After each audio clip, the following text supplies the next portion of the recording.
What about outside of business and medicine? Yeah. And so there are other fields. Yeah. Yeah.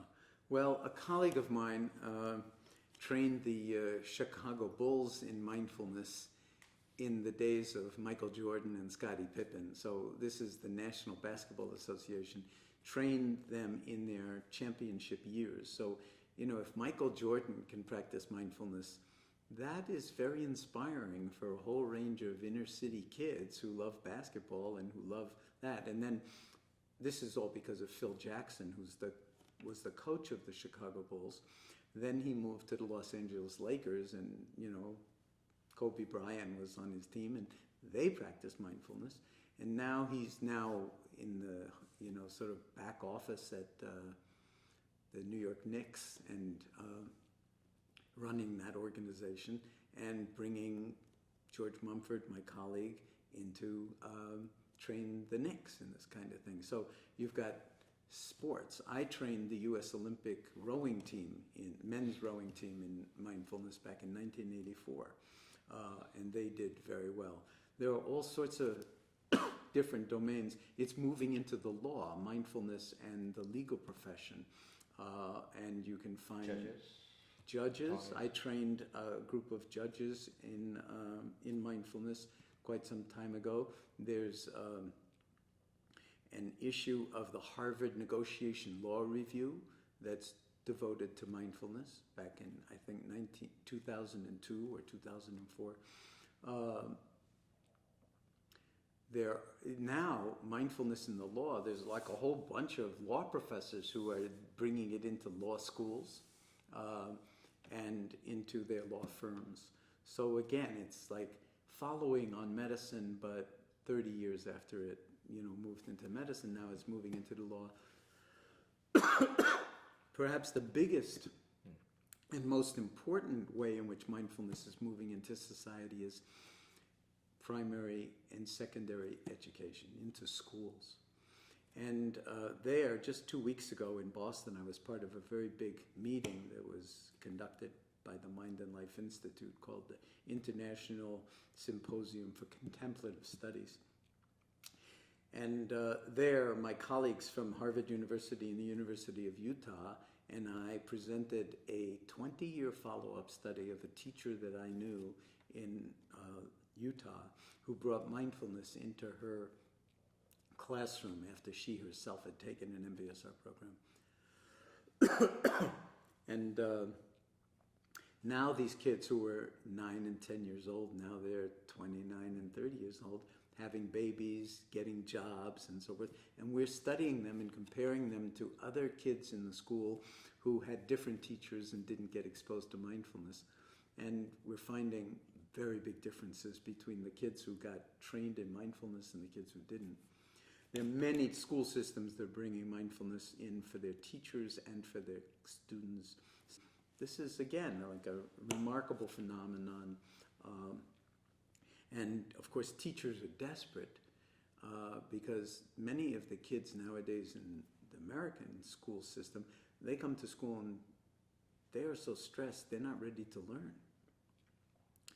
Whether it's poverty or domestic violence or, you know, just not having had breakfast before they come to school in poor areas, they are not ready to learn. So mindfulness, you could think of it as tuning the instrument of learning. So, of course, paying attention.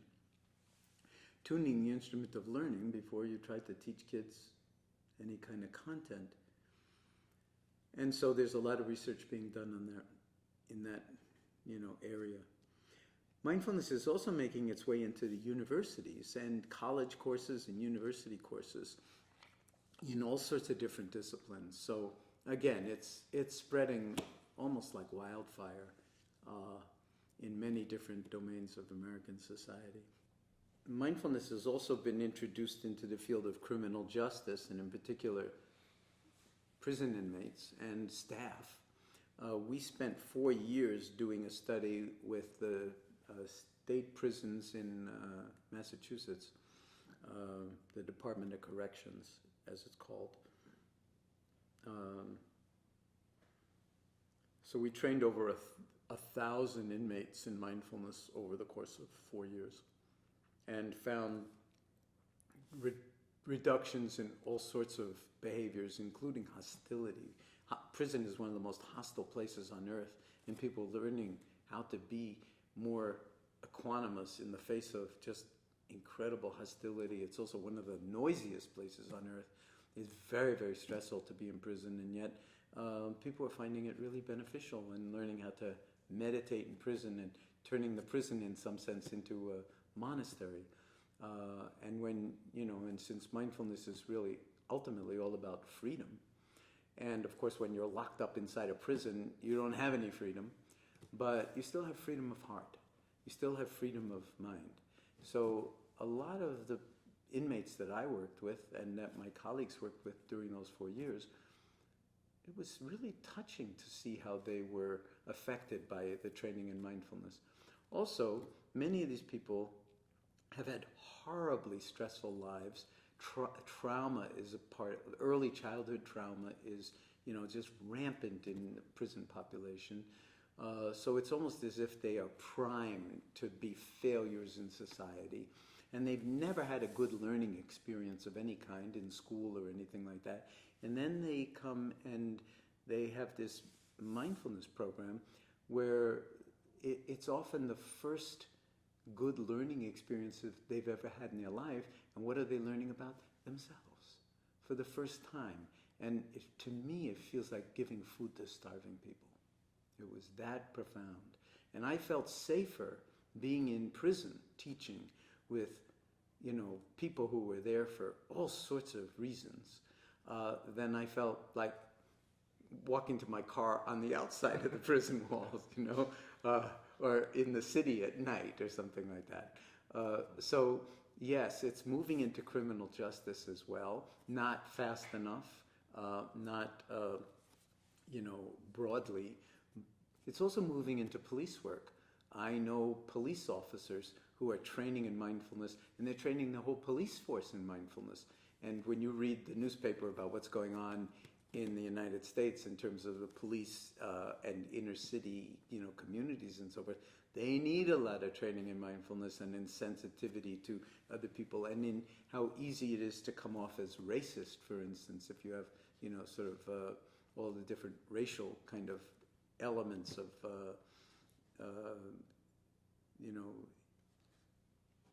associated with law enforcement. So these are all different ways in which mindfulness is, I sometimes say, coming up through the floorboards in American society. And I don't want to exaggerate, how much has happened already. It's hard to say, but I do think that it has the potential to really become much more prevalent over the next 10, 15 years and transform some of the major problems in our society having to do with poverty, having to do with alienation, having to do with, the lack of educational opportunities, having to do with not really knowing how to regulate your own emotions and impulses and so forth. That it's an awful lot to come out of one little thing, that is like mindfulness is just one, it's just about paying attention and the awareness that arises from it. But if that awareness, if mindfulness is really the final common pathway of what makes us human, then this one little thing isn't so little because it has the potential to influence every aspect of human activity. Because if you ask yourself, what doesn't go better if you're fully present for it and you have some kind of discernment about how things are in relationship to each other and what is where happiness lies and well-being lies and where folly and harm and violence lie, then you can navigate your life in ways that when you don't have that compass and you don't have that framework, you just can't navigate life in that way. So I'm just profoundly optimistic because whether I'm in prison, whether I'm in schools, whether I'm in hospitals, whether I'm in boardrooms, whether I'm, sort of in Silicon Valley or whether I'm with Olympic rowers or whatever it is, I see human beings connecting with what's deepest and best in themselves. And it's not like I'm doing anything for them. It's like they're doing something for themselves. And that discovery It may only take a moment, but it changes your whole life going forward, because once you've tasted that you can do something for yourself that comes out of something as simple as like non-doing, out of being, out of non-striving, out of non-forcing, then all of a sudden you've tapped into a whole other dimension of your own intelligence that can influence perspective taking, emotion regulation, your frank behavior socially with other people in all sorts of ways that optimize well-being and minimize harm and unhappiness. I don't see what the downside is to that. I just don't see I don't see any downside to that.